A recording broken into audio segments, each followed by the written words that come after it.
오늘부터 이제 사무엘 하를 시작하며 사무엘 하에 들어가기 전에 이 사무엘 상과 하는 히브리어 원문에서는 한 권의 책으로 되어 있습니다.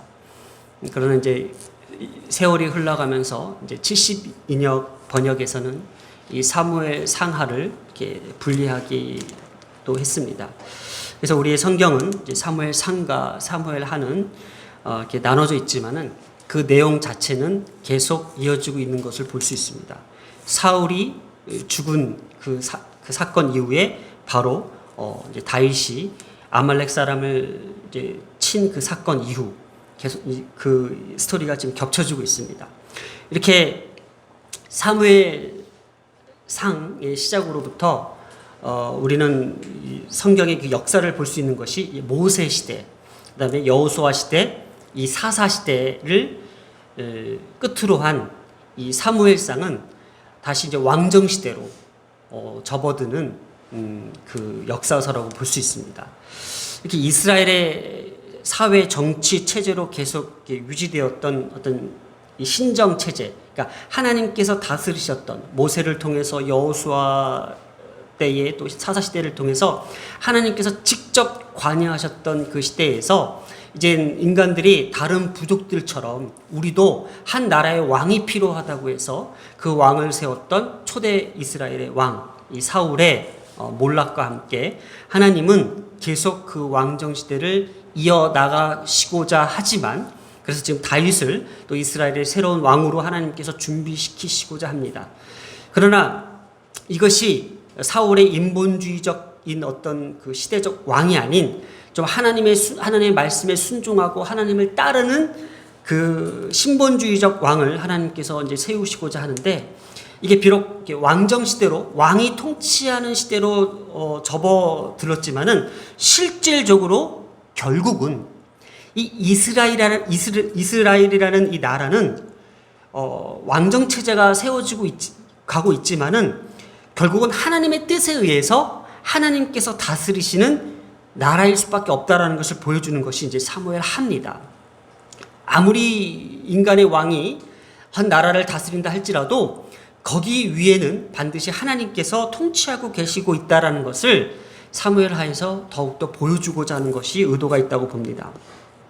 이렇게 사무엘 상하는 이스라엘이라는 나라를 세워져 나가는 데에 사회적으로, 정치적으로, 어떤 체계적으로, 어떻게 외면적으로는 어떤 국가가 세워지는 것처럼 보이지만은 결국은 이 하나님께서 다스리시는 내면적으로는 하나님의 어떤 손길이 닿아야 되고 하나님께서 도우심이 없고 또 하나님 앞에 순종하지 아니할 경우 또 아무리 왕이지만 하나님의 뜻에 어긋날 경우 하나님께서 그 모든 것들을 완전히 패하게도 하시고 다시 세우게도 하시는 하나님이 주도적으로 주권적으로 다스리심을 보여주는 것이 이 사무엘 하의 내용들입니다.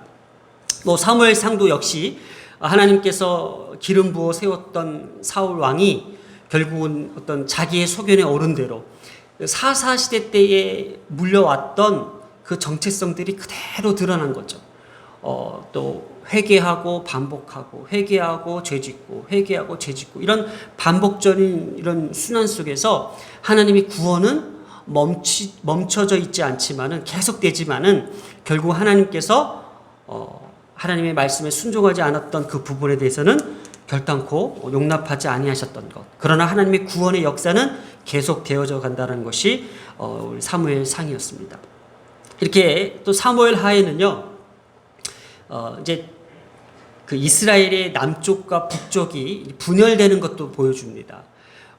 우리 한반도도 남과 북이 이렇게 대치 상태에 있고 분열된 것처럼 이스라엘도요, 한 이스라엘에서 남과 북쪽의 이스라엘이 분열되는 과정이 보이는데, 그걸 좀 쉽게 말씀을 드리면은 우리가 사무엘상 마지막 후반부에 이런 말씀을 나누었습니다.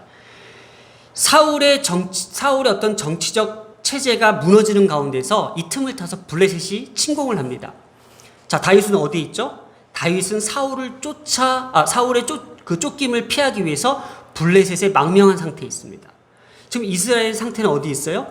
사울은 온통 다윗을 어떻게 처단할까, 자신의 왕권을 어떻게 유지하기 위해서 어떻게 하면 다윗을 쫓아낼까, 다윗을 밀어낼까 하는 생각에 잠긴 상태에서 이스라엘이라는 이 나라는 너무나도 쉽게 무너진 상태예요.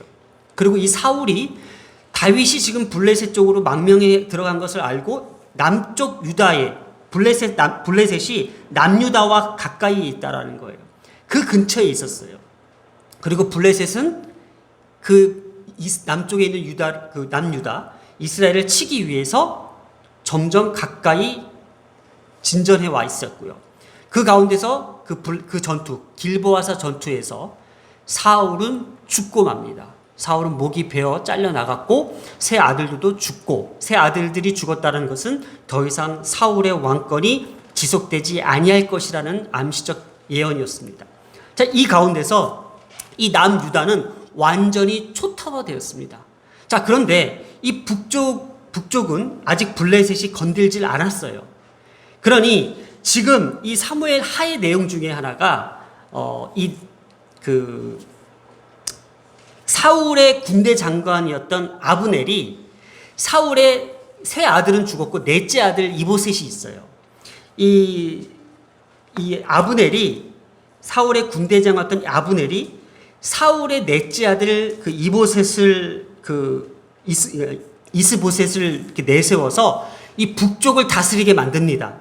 그래서 이들이 아직은 북쪽은 조금 남아 있었거든요. 그래서 이 북쪽 사울의 군대 장관이었던 이 아브넬이 사울의 넷째 아들 이스보셋을 데리고 북쪽에 가서 새로운 왕정 정치를 하기 위해서 어떤 나라를 이렇게 이뤄냅니다. 만들어 갑니다. 그러니까 자신의 정치적 입지를 구축해 나갑니다.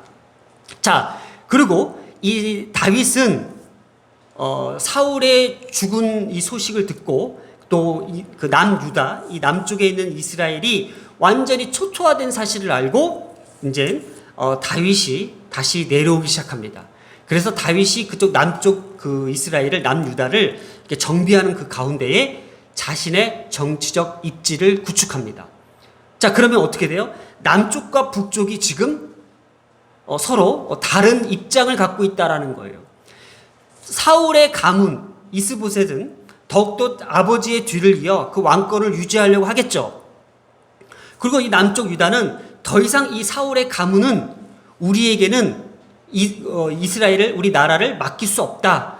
이제는 하나님께서 새롭게 기름 부으셔서 새롭게 세우시고자 하는 왕을 우린 필요로 한다. 그것이 다윗이다. 그래서 이제 다윗에게 사람들이 붙기 시작합니다. 그래서 다윗의 입지를 더욱더 부각시키고 또 북이스라엘은 이스라엘대로 그 사울의 넷째 아들 이스보셋이 그곳을 이제 점령하기 시작합니다. 근데 여기서 이제 분열이 일어나기 시작하는데, 자, 여기서가 문제입니다. 사무엘 하의 전체적인 입장이 쫙 진행하면서 다윗이라는 이 인물이 어떤 인물이었냐면요, 이런 가운데서도 이 남과 북을 통일을 시킵니다. 근데 이 통일을 시키는 가운데서 무력으로 시키는 것이 아니라 정말 하나님께서 개입하시고 또 사단이 끊임없이 그 다윗을 어떻게 보면은 이쪽 쉽게 말해서 이제 아브에넬이나 이스보셋이 죽어요. 죽는데 이것이 마치 다윗이 그 북이스라엘을 점령하기 위해서 그들을 죽인 것처럼 음모가 꾸며지는 것이 바로 사무엘 하의 내용들입니다. 그래서 이제 북이스라엘과 남유다의 내분이 일어나는데, 결과적으로는 이것이 다윗의 통치로 말미암아 이것이 통일이 되고, 또 이 다윗이 이스라엘의 남과 북을 전체를 아우르는 그런 왕으로서 자리매김합니다. 그래서 유일하게 다윗이 이스라엘 전체를 다스릴 수 있는 왕이었다라는 사실이 사무엘 하에 기록된 내용입니다. 자, 그런데 오늘 1절부터 10절의 내용으로 한번 들어가 보겠습니다. 자, 이렇게 사무엘에게 선지자였던, 사사였던 이 사무엘에게 기름 부음을 받았던 다윗이 거진 이제 22년 동안의 세월 속에서 한 15년 정도는 사울 왕에 대해서 쫓김을 당해요. 도망가고 또 도망가는 가운데서 또 그 도망가는 과정 속에서 죽임을 당할 그 고비가 한 2번 정도 있었죠. 이것이 한 15년 정도 됩니다.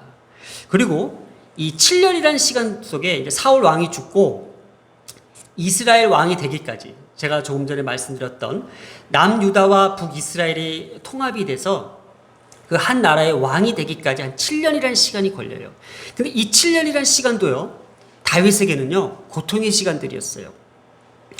사울 왕이 죽고 나서 드디어 이제 나를 괴롭힐 사람이 없고, 어떻게 보면 음해할 사람도 없고, 정말 나를 따르는 이런 백성들도 많아졌고, 또 하나님을 이렇게 신실히 믿고 이제까지 15년 동안 버텨왔으니까 이제는 하나님께서 나를 세워 쓰시겠지라고 생각할 수 있겠지만은, 또다시 7년의 시간 속에 계속 이 남과 북의 어떤 그 분열 속에서 너무 많은 고통을 겪으면서 많은 갈등을 하면서 다윗이 드디어 이제 22년이라는 시간들 속에 드디어 이스라엘의 왕으로 등극합니다. 이때가 만으로 한 40세 정도 된다고 성경을 기록하고 있는데요.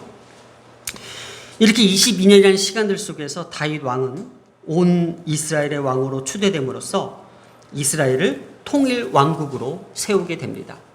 자, 그런데 이렇게 다윗에게는 정말 쉽지 않은 이런 시간들 속에 제 개인적으로 봤을 때는 많은 질문들을 던져볼 만합니다. 하나님, 도대체 제가 언제까지 이렇게 고난을 받아야 되며 이 고통 가운데 있어야 됩니까?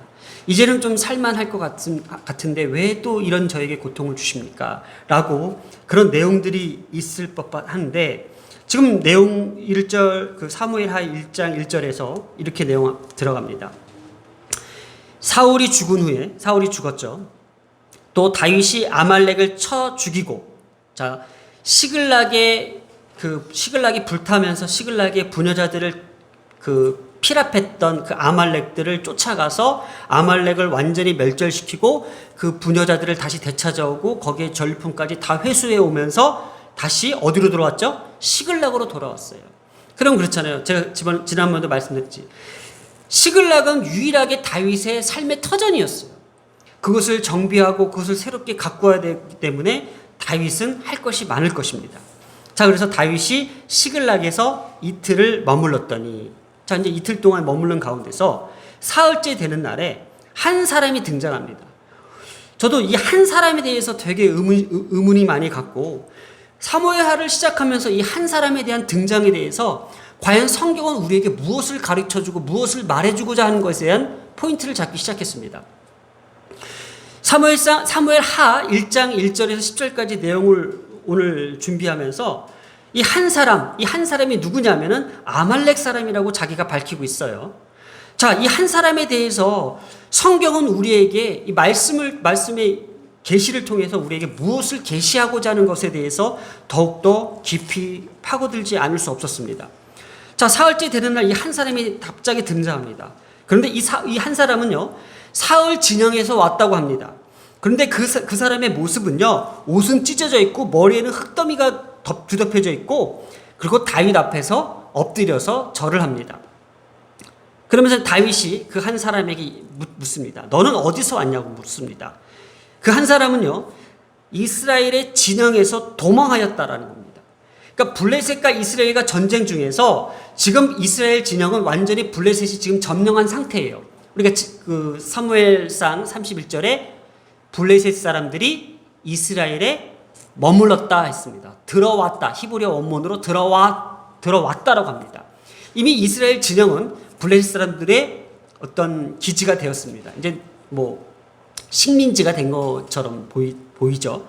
자, 그래서 이 한 사람이 그 이스라엘 진영에서 도망 나왔다고 얘기합니다. 자, 다윗이 그에게 또 묻습니다. 그럼 그 일이 어떻게 됐냐라는 거예요. 근데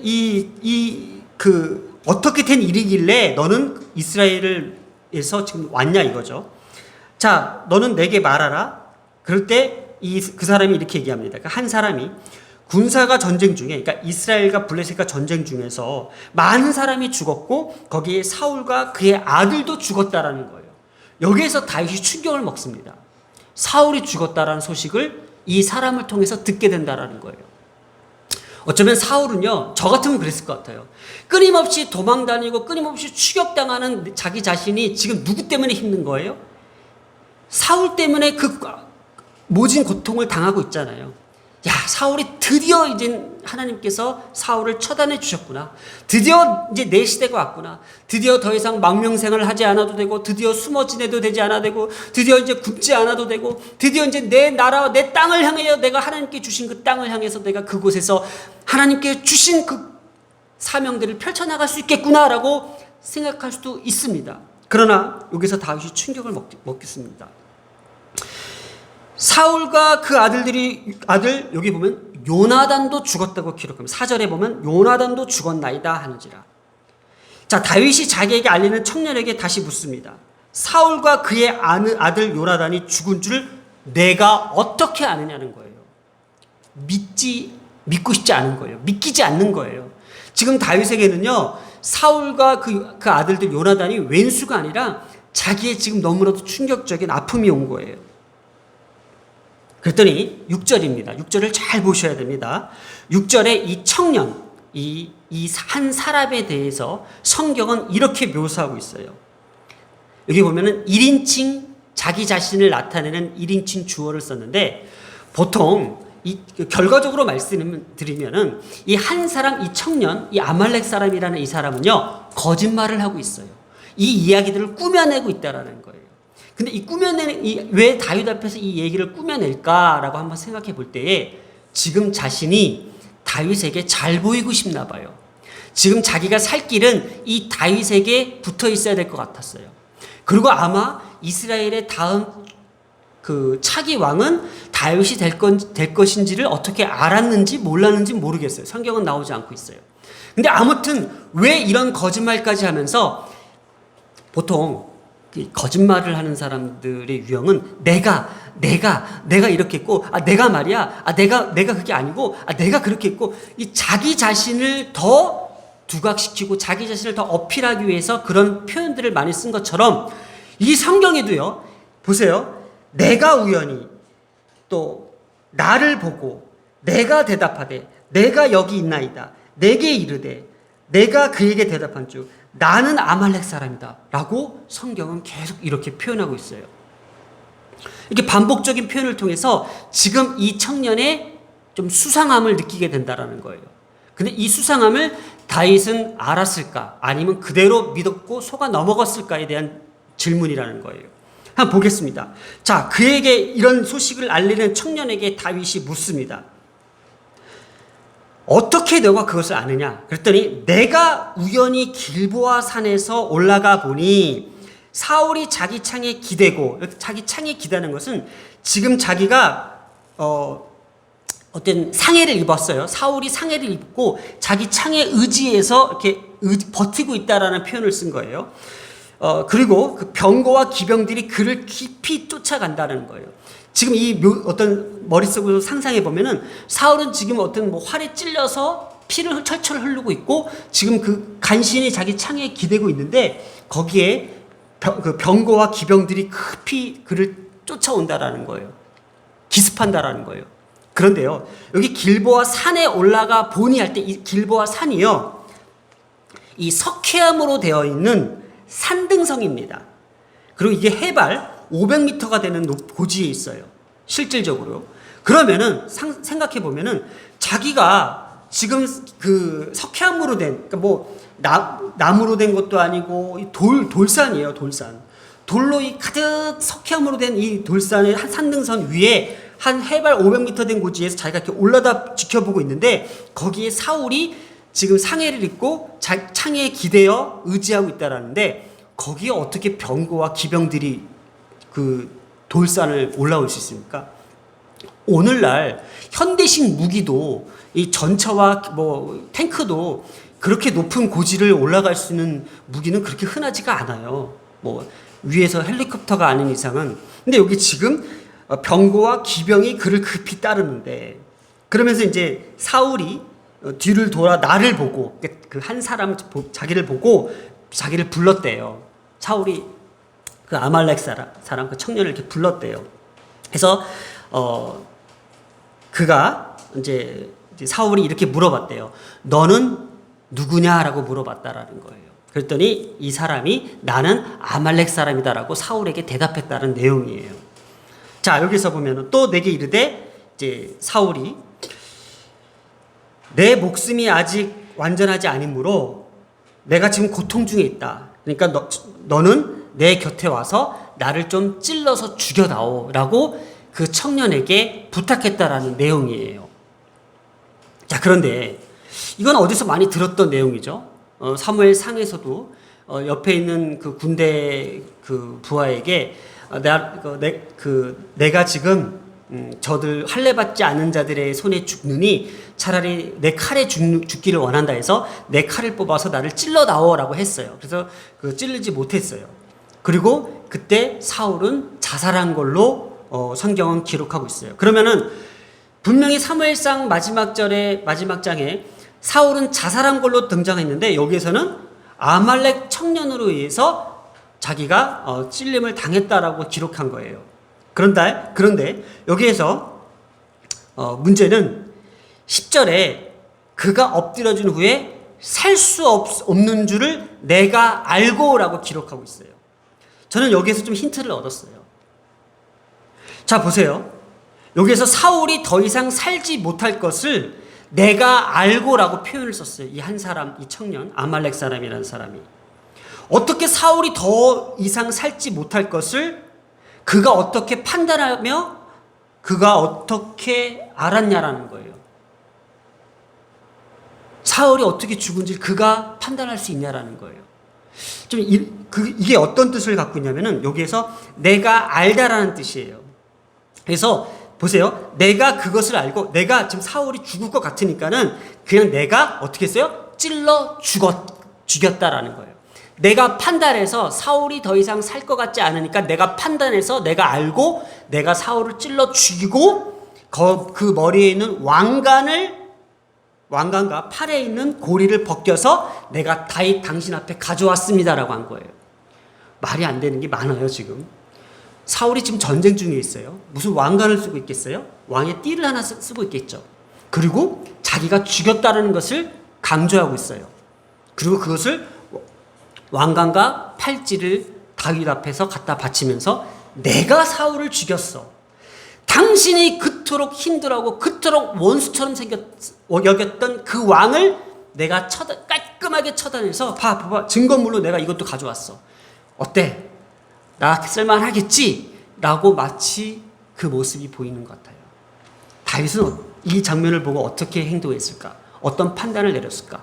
그리고 성경은 왜 사무엘하 이 장면을 우리에게 보여주면서 우리에게 무엇을 시사하고 있으며 앞으로 이 사무엘하를 우리가 계속 묵상해 나감으로써 어떻게 이 메시지들을 우리에게 받아들일 수 있을까에 대한 질문을 몇 개 던져본다는 거예요. 자, 다윗은 이 청년을 보고 어떤 판단을 내려야 했으며 어떤 생각을 했을까라는 생각으로 한번 우리가 접근해 봅니다.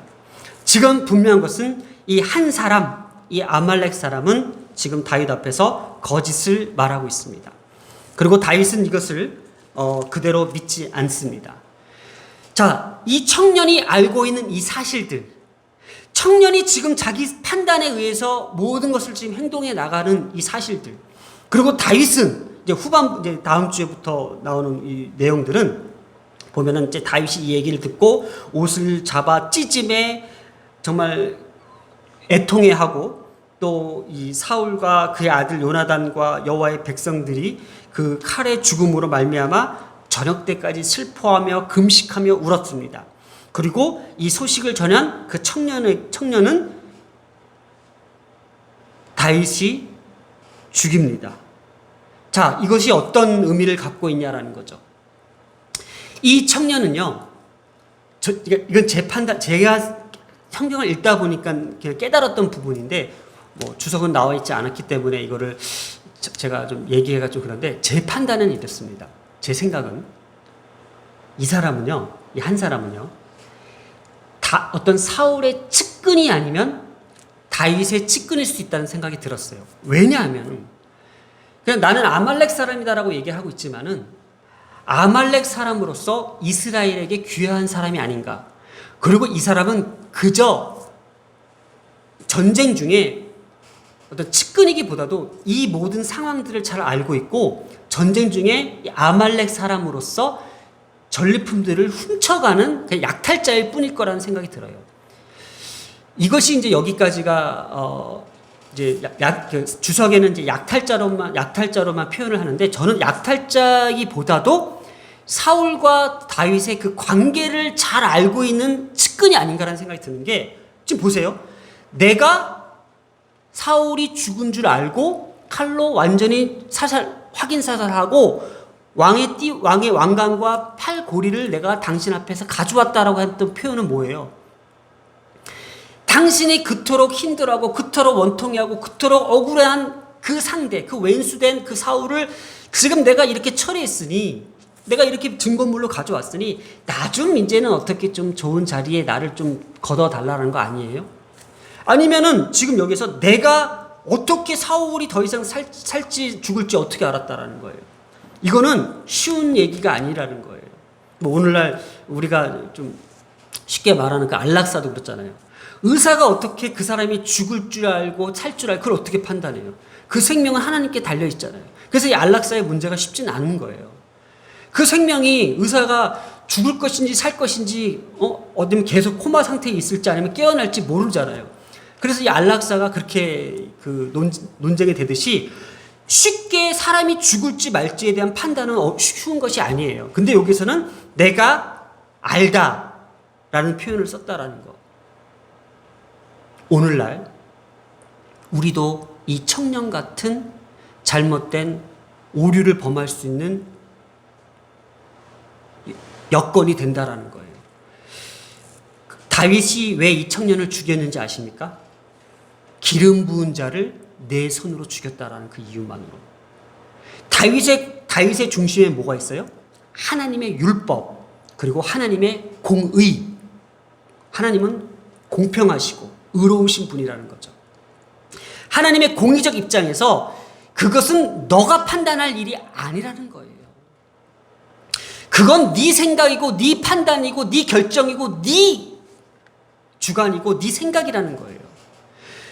사무엘 하는 사람들의 생각과 사람들의 관심과 사람들의 어떤 그 사람들이 다윗을 엄청 추대하잖아요.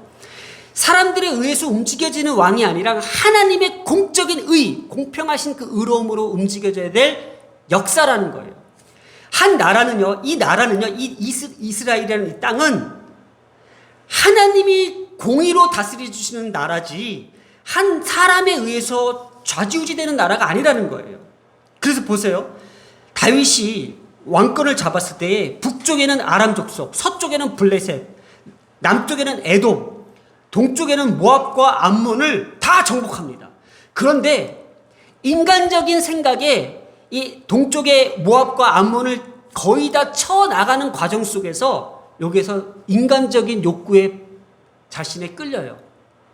거기에 망해버려요. 그게 뭐예요? 전쟁 그 말기에 암몬 그 정복 전쟁 중에 다윗이 그의 인생의 최대의 오점을 남기는데 밧세바를 강간한 사건과 우리아를 살해한 사건. 그 이후에 다윗의 인생이 어떻게 되냐면 계속 다윗에게 재앙이 찾아옵니다. 밧세바의 처음 난 아이가 죽었고요. 암논의 다말 성추행 사건, 암논의 암논 살해 사건, 압살론의 반란 사건, 세마의 반란 사건. 이 이후에 계속 다윗에게 문제가 되는 거예요. 결국은 뭐예요? 하나님의 공의적 그 판단에 서지 않고 개인적 인간적 판단에 의해서 전략해버리면은 하나님의 그 역사는 완전히 뒤집어지는 거예요. 하나님은 자신의 의지로 이 나라를 다스리시고 이 나라를 통치하시지 한 사람에 의해서 한 사람의 판단에 의해서 움직여주시는 하나님이 아니라는 것을 보여주는 거예요. 오늘날도 마찬가지예요. 한 나라가 대통령에 의해서 움직여지는 게 아니고 정치권에 의해서 움직여지는 것이 아니라 하나님의 통치 아래 다스려지는 땅이라는 거예요. 대한민국은요, 가장 복음주의적 나라예요. 기독교의 신앙이요, 처음에 초대 기독교의 어떤 뿌리는요, 프랑스, 유럽 쪽에서 강성했어요. 그것이 칼빈 신학. 그러면서 이게 점점 그 쇠퇴되면서 영국으로 가고, 영국에서 다시 청교도에 있는 미국으로 가서, 미국에는 그 영국의 에디번 신학에서 다시 영국 청교도 신학으로 가서 그 기독교의 부흥이 가장 왕성하게 일어난 나라가 미국이에요. 그때 하나님께서 많은 복을 주셨잖아요. 그러나 지금 자기의 소견에 오른 대로 움직여지고 있잖아요. 자기네가 제일 잘났대요. 자기네가 제일 뛰어나대요. 그 신학에서 아시아의 조그만 땅덩어리에 있는 그 한국에 있는 기독교 목사들이 미국 가가지고 신학을 했습니다. 그 복음주의 신학을, 그 청교도 신학을 그대로 뽑아와가지고 세운 나라가 대한민국이에요. 대한민국이 이렇게까지 기독교 복음이 전 세계 어느 나라 가도 이 개혁주의 신학이 아직도 살아있는 나라가 대한민국이에요. 뭐 물론 이제 독일에 가면은 조그만 소규모의 그 개혁주의 신학들이 아직도 살아있긴 살아있지만은 이렇게 대놓고 개혁주의 신학을 떠들어댈 수 있는 나라가 없어요. 다 떠나잖아요, 개혁주의 신학은. 근데 이 땅에도 아직도 하나님께서 다스리시고자 하는 그 의지가 있다라는 건데, 자 보세요. 그 얘기를 하려는 것이 아니라, 정치적 얘기하는 것이 아니라 지금 내가 알고라는 건 뭐냐면 우리라는 거예요. 나도 마찬가지예요. 그런 얘기를 하더라고요. 왜 부부싸움을 하는지. 왜 부부싸움을 하는지. 참 그 말이 저는 인상 깊었어요. 너무 잘 알아서. 서로가 너무 잘 알아서 그것이 부부싸움이 된다라는 거예요. 우리가 알고 있는 게 전부 다가 아니에요. 내가 알고 있는 저 아내에 대해서 내가 그게 다가 아니야. 하나님이 알고 계신 게 다라는 거예요. 우리가 자녀들을 잘 안다고 생각하잖아요. 그러니까 자녀들한테 이런 얘기 저런 얘기 막 합니다. 내가 알고 있는, 오늘 그 본문의 주보의 그 제목이 내가 알고인데, 내가 알고 있는 부인, 내가 알고 있는 그 자녀가 다가 아니에요. 하나님이 알고 계시는 그 공의의 하나님이 알고 계신 것이 전부예요. 내가 알고 있는 남편이 다가 아니에요. 내가 알고 있는 부인이 다가 아니에요. 내가 알고 있는 내 자녀들이 다가 아니라는 거예요. 그러면은 우리가 잘못된 오류를 범할 수 있다라는 거. 하나님이 알고 계신다라는 거예요. 이 사모예하의 가장 집중적인 것은 하나님이 다 알고 계시고요. 하나님께서 판단하시고 하나님께서 다스리시고 하나님께서 주관하신다라는 내용이에요. 이게 말씀의 핵심인 거예요. 내가 알고 있는 것.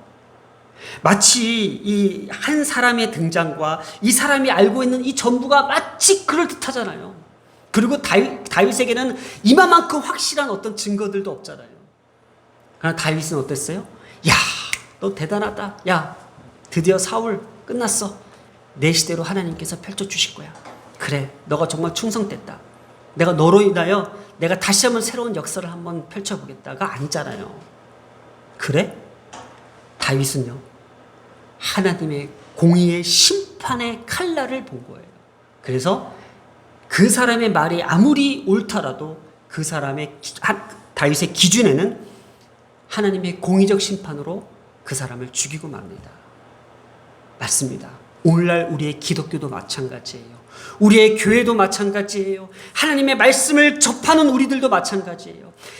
개인의 감정과 개인의 어떤 사적인 어떤 생각들로 사로잡혀서 움직여지는 것이 아니라 하나님의 공의적으로 교회가 다스려지고 가정이 다스려지고 나라가 다스려지는 것이 바로 사무엘 하가 우리에게 주고자 하는 메시지라는 거예요. 오늘도 이 자리에 하나님께서 우리를 알고 계십니다.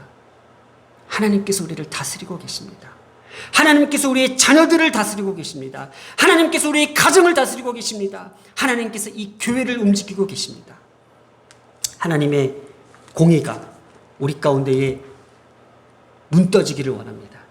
그 사람의 말, 세상이 말하는 것, 저 사람이 말했던 것이 옳은 것이 아니고 세상이 가져다주는 어떤 메시지, 언론이 가져다주는 것이 옳은 것이 아니라 하나님의 통치, 하나님의 그 다스리심이 우리 삶 가운데에 비춰지고 보여지고 들려지기를 소망합니다.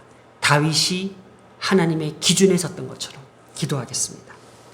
오늘도 수많은 소리와 또 수많은 메시지와 또 수많은 그 옳은 것들, 알고 있는 그 사실들, 그 많은 정보들이 우리 가운데에 우리의 삶을 좌우하는 것이 아니라 하나님의 공의와 하나님의 놀라우신 사랑과 또 주님의 놀라운 역사가 펼쳐지기를 이 시간 소망하며 이 모든 말씀 예수님의 이름으로 기도드렸습니다.